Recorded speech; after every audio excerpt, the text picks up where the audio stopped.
The subtitle of the action plan is actually winning the AI race, and winning is the overarching dominant narrative. You're listening to the USSC Briefing Room, a podcast from the United States Study Center at the University of Sydney, where we give you a seat at the table for a USSC briefing on the latest developments in U.S. news and foreign policy.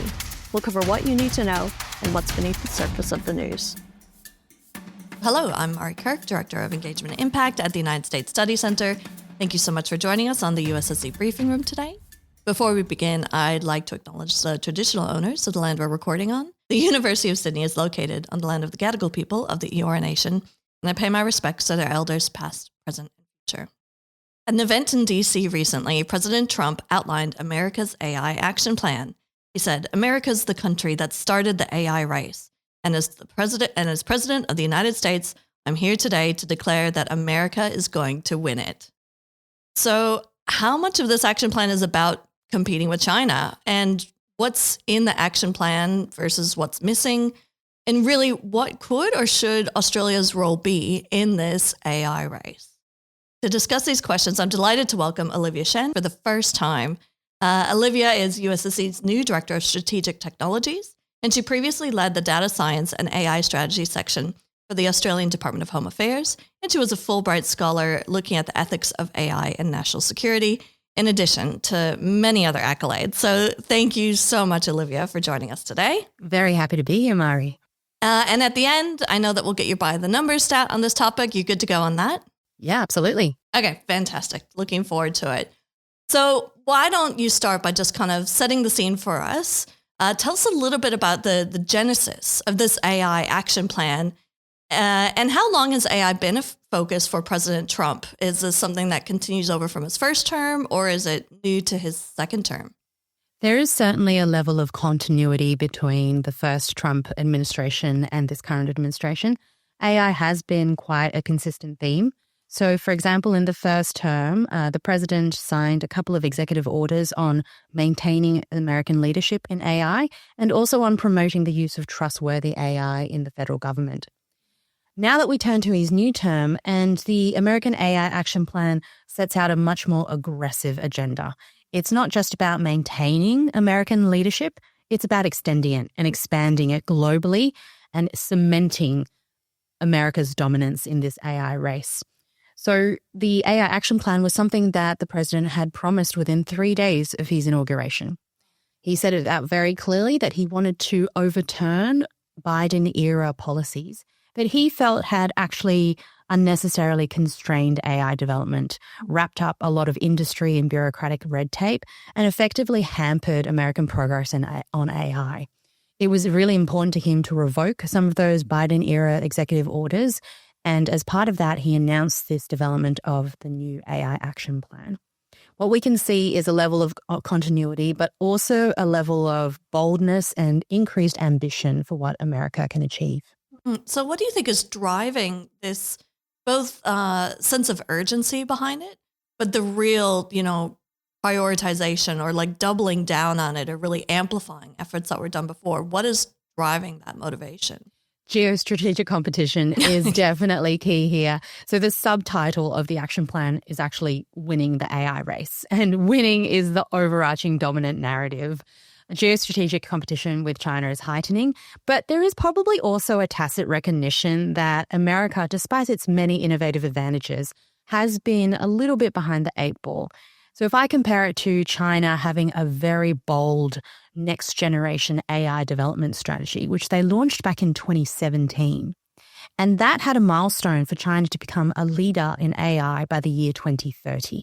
Now, we're only 5 years away from the year 2030, but this is sort of actually the first time that America has had an AI action plan that's on this level of ambition as China's.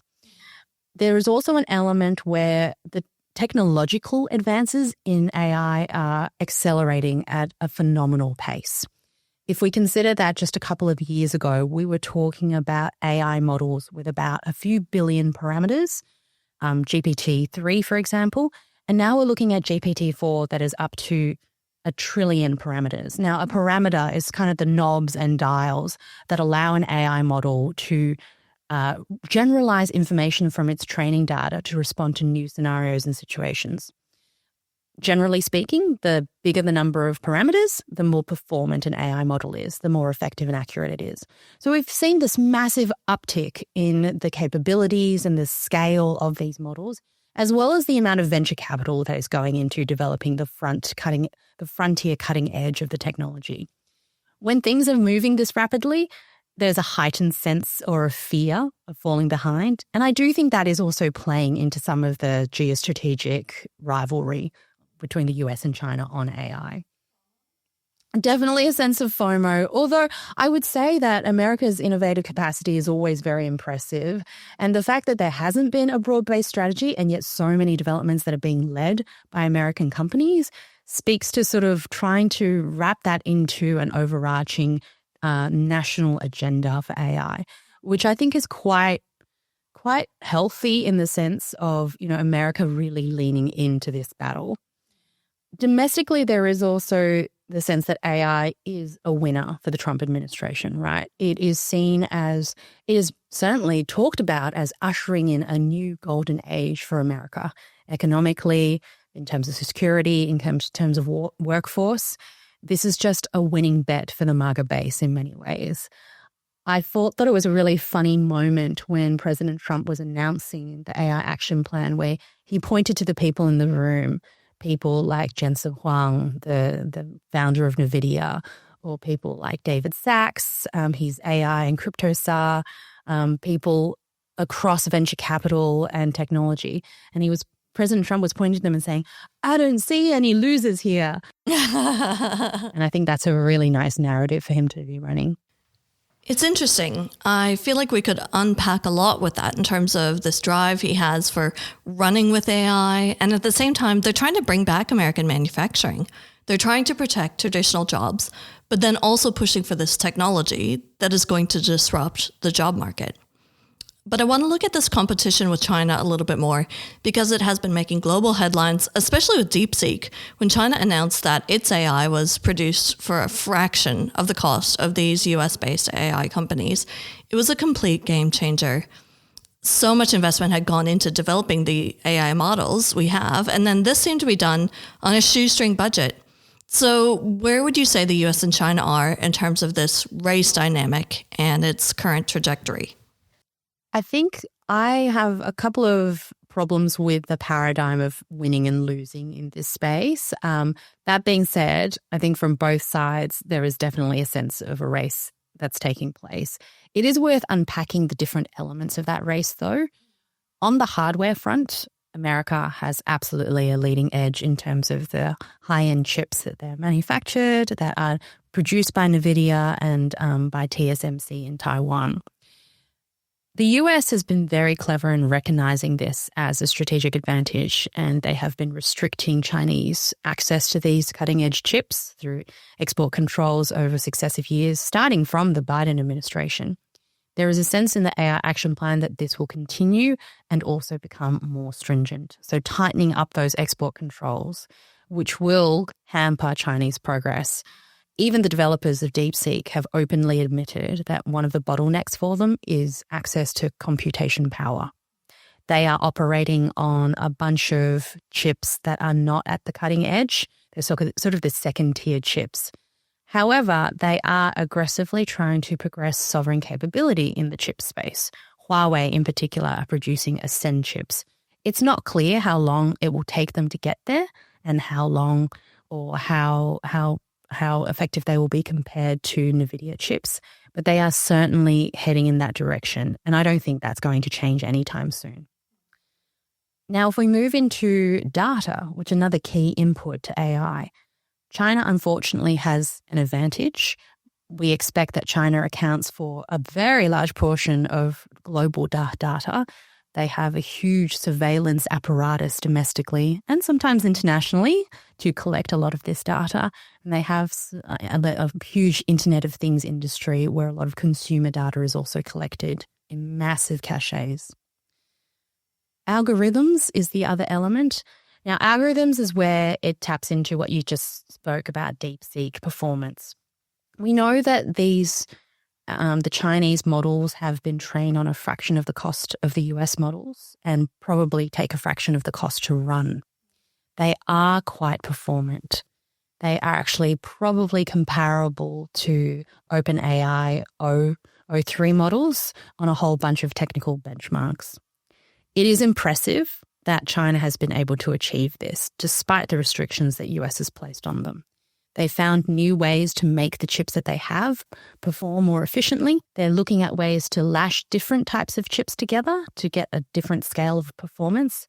And what has been incredibly interesting is they are open sourcing some of their AI models so that other Chinese tech companies, other Asian tigers, are able to take advantage of their technology and learn from it and scale it up and do even more improvements in innovation on top of these open source models. So we talk about DeepSeek, but interestingly, one of the models that was released just a couple of weeks ago by another Chinese company called Kimi 2 is now the world's largest open source trillion parameter AI model. I'm a bit surprised that Kimi hasn't received more attention. I think it deserves more attention though, because it speaks to the fact that DeepSeek was not a flash in the pan. Here is another a Chinese AI company based in a different location, using slightly different architecture. But what they have admitted is that they could not have achieved their high-class performance without leveraging off DeepSeek's research. So it's a really innovative system where they are building on top of one another's models. And that's something we need to keep a really clear eye on. It's something that's mentioned in the AI action plan as well, that open source models are an area where China is demonstrating a comparative advantage to the United States, where a lot more of the leading models are proprietary models. That's fascinating. With the remit of the action plan, what is it focusing on specifically? What is it trying to achieve? And do you feel that what they've included in the action plan will be effective in helping them achieve those goals? The action plan is impressive to me because of how comprehensive it is.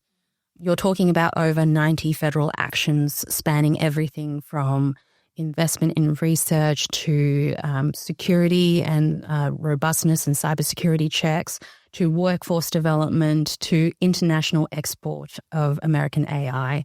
It is really quite comprehensive and ambitious in its scope. So the key elements of it is there's a strong focus on a deregulatory agenda. As I mentioned before, unpicking some of the bureaucratic red tape that President Trump has long railed against, particularly on sort of environmental approvals needed to build AI data centers and other related infrastructure. So that's a really big focus of the action plan, that deregulation agenda, that sense of building more, of leaning in. Actually, there's a section in the AI strategy, the AI action plan that just says, build, baby, build. And that pretty much is a really neat encapsulation of the tone and the tenor of the action plan.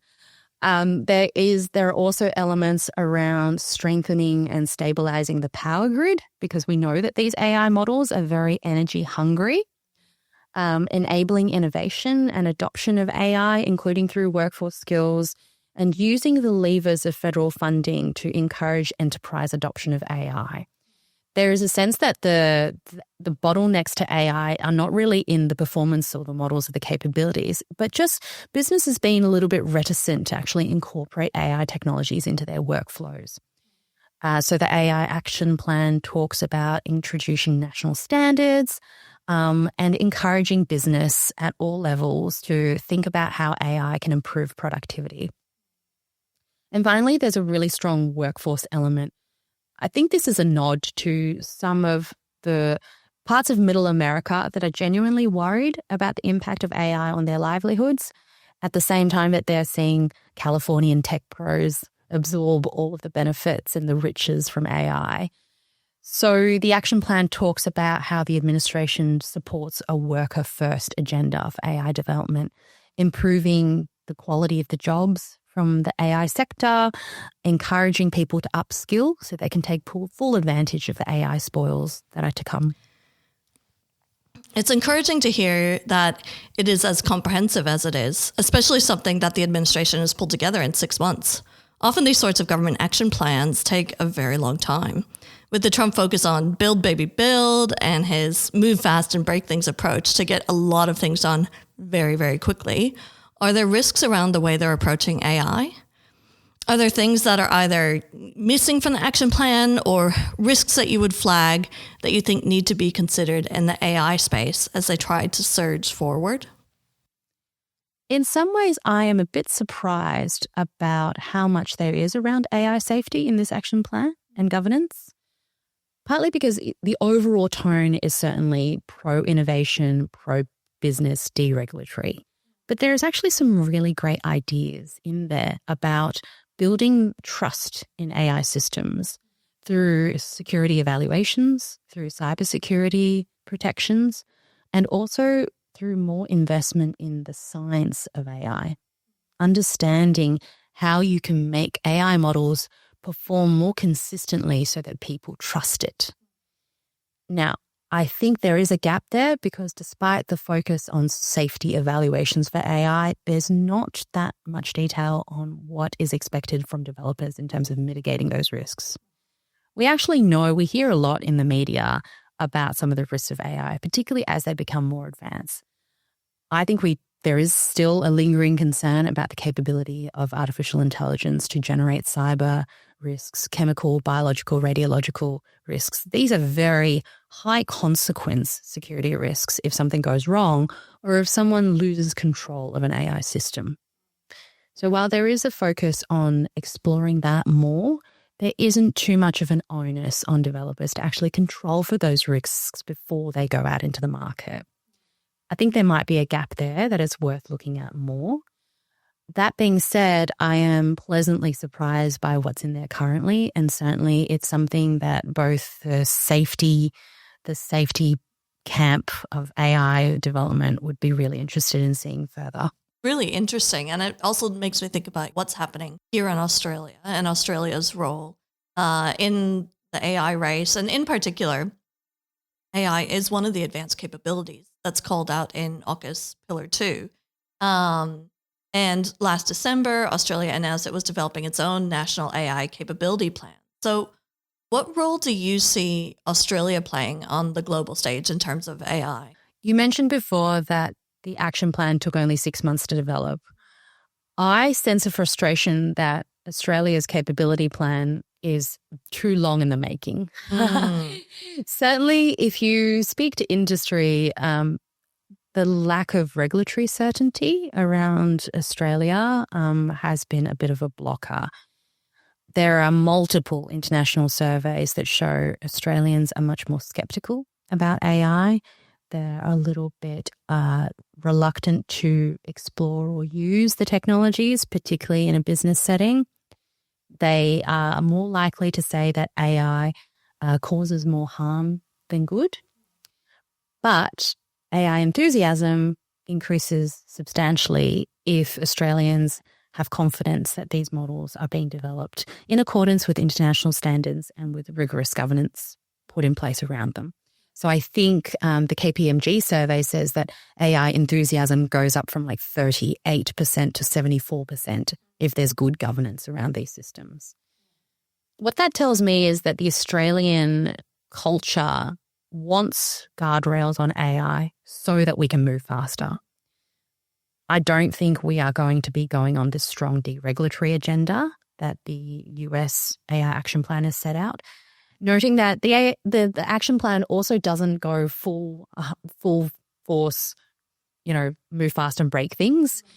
They're trying to tread a fine line. I think the phrase used in the action plan is a try first culture. So we want to try things, we want to iterate quickly, but we don't want to break anyone and we don't want to move fast at all costs. I think that's an important distinction between sort of the move fast and break things ethos that has been touted by accelerationists, if you will. Australia needs to probably move a little bit slower, given where we are, and also given that we don't have the sort of frontier capabilities of the United States. That being said, as a very trusted technology partner and ally of the US, especially through AUKUS, there's a big role that we can play there in terms of tapping into US technologies and looking how we embed them into our economy, into our national security, and also in enhancing US AI diplomacy in our region. I thought it was a really good mentioned in the Pillar 3 of the action plan actually is all about international AI diplomacy and security. It's a recognition by the US administration that AI isn't just a tool that America benefits from. It's a general purpose technology that the world can benefit from. And they would much rather that the world adopts US technology and technology stack than a Chinese substitute. Australia can play a big role here in terms of that AI diplomacy, particularly in our region. We have the potential to be looking and exploring US technologies. We have the potential to also be a bit of an AI data hub for our region. This has been something that has been championed by the likes of OpenAI in their recently released OpenAI Economic Blueprint for Australia. It's been mentioned by Austrade. The founder of Atlassian, Scott Farquhar, mentioned it in his speech to the press club, where he talks about how Australia could have data embassies for the rest of the region to meet the expanding demand for compute and data storage in places like Southeast Asia. Australia has a number of natural advantages to do this. We have a good regulatory environment, we have stable energy supplies, and we have a lot of land where we can build data centers. So rather than having lots of Southeast Asian countries build their own data centers, they can leverage off ours. It's a really interesting idea and it's a really good business proposition if managed carefully. We certainly should be part of the conversations about AI globally. I just think we need to move a little bit faster and maybe give a bit more of the regulatory certainty for businesses to invest, for companies to adopt, and for general public consumers to have more trust in these technologies. Well, I guess my last question before I get your by the numbers stat is just wondering what recommendations you have for Australia. You've touched on that a little bit, but also other global players in AI to most effectively advance their objectives in light of this new plan. I do think the US AI Action Plan is very much focused on what the US wants to achieve out of this AI race. One of the things I dislike about the race paradigm or narrative is that it's a bit more problematic for middle powers like Australia. For anyone who is not the leaders in this race, I think Australia and other countries need to make a clear-eyed assessment of what success looks like for us, for our countries. If we're not leading in the race, what is it that we want to achieve out of these transformative technologies and how do we get there? Different players are looking at this from different perspectives. So Canada and the UK largely looking at it from a productivity lens, as we are in many respects. The Treasurer is about to have a productivity summit this coming August. AI is a big part of that conversation. I don't expect that it'll be the golden goose that will solve all of Australia's productivity problems, but it is certainly something worth tapping into, right? Other countries in our region are looking much more closely at sovereign capability and investing in sovereign capability. I've heard of India really backing in some of their AI startups to develop Indian AI for Indian contexts. A big part of that is around language. Large language models that are developed in the US can't actually cope with India's 22 official languages. So India has to build something of their own. This is the kind of thing where it's really interesting that AI does need a specific context, or often does need a specific context to operate well. I am really interested in what we can do to build more of our own across different parts of that AI supply chain. I've loved all these points that you've brought up and really giving me an optimistic view of a lot of AI things. I think I am American originally. I've lived in Australia for a long time, and I'm a slow adopter of new technologies. But I'm feeling far more encouraged just hearing about this framing and the direction and where things are going. And I think you're spot on about needing to kind of build that trust and confidence so people feel more comfortable to try and experiment and know that it's a safe space to be operating in. So I would love to hear what statistic you've chosen for us for your by the numbers stat today. Can I cheat and choose two? Okay, I'll allow it. As seeing as it's my first podcast, maybe just give me some leeway this time around. The first statistic I want to share is about the energy consumption for AI models. Okay. I think we talk about it in very generalized ways. And to make it more concrete, this is a stat that I love. OpenAI's ChatGPT model, GPT-4 specifically, took over $100 million to train and consumed about 50 gigawatt hours of energy. So to put 50 gigawatts in practical terms, that's enough power to power San Francisco for 3 days. Wow. This is a massive energy load, and as demand for AI services increases, we can expect that projection to increase quite substantially.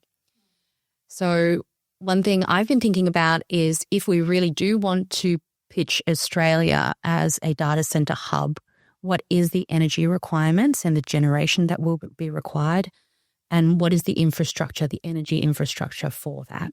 It's a big focus of the AI action plan. It should be a big focus for Australia if we realistically want to become that data storage, data compute hub for the Asia Pacific. The second by the numbers statistic I want to share kind of comes from my previous life inside government. It's one of those stats that makes me much more optimistic about the role Australia can play and the role that AI can play in our society. So I was delighted to be part of a team that created an AI model called Hermes. Hermes is not a generative AI model. It's not a large language model. It's more a traditional machine learning model that was used to detect and interdict illicit drugs coming across our border in international mail parcels. Fairly simple in many ways, not exactly the most profound cutting-edge technology, certainly did not require $100 million to train. But what was wonderful about this little model is that we were able to interdict about $160 million worth of drugs. And these drugs were the worst of the worst. This is like heroin, cocaine, and we have calculated that it probably averted over $1 billion of socioeconomic harm to Australia. I want to share this because I want to share this optimism for AI that can achieve a public good, AI that can be trusted, and that doesn't take the world's largest investments from Silicon Valley or offshore to build and to maintain and to deliver great outcomes. It's a story I tell to demonstrate our capability and our potential, and I hope we really lean into that. That's fascinating because even just being able to quantify something that could have been but was averted, something negative that was avoided, being able to quantify that. And it's great that you were part of it. Thank you so much for sharing that with us today. That's really, really encouraging. And just as we wrap up, I'd like to point out a couple of other podcasts that might be of interest to our listeners. Our CEO, Dr. Michael Green, hosts the Asia Chessboard podcast. And I'd also recommend checking out the USSC Live podcast series that runs recordings from our major live events, including an event this year with Kevin Wolf and Ellen DuPont in conversation with Haley Channer about U.S.-China competition on AI and chips. You can find these on our website at ussc.edu.au or wherever you get your podcasts.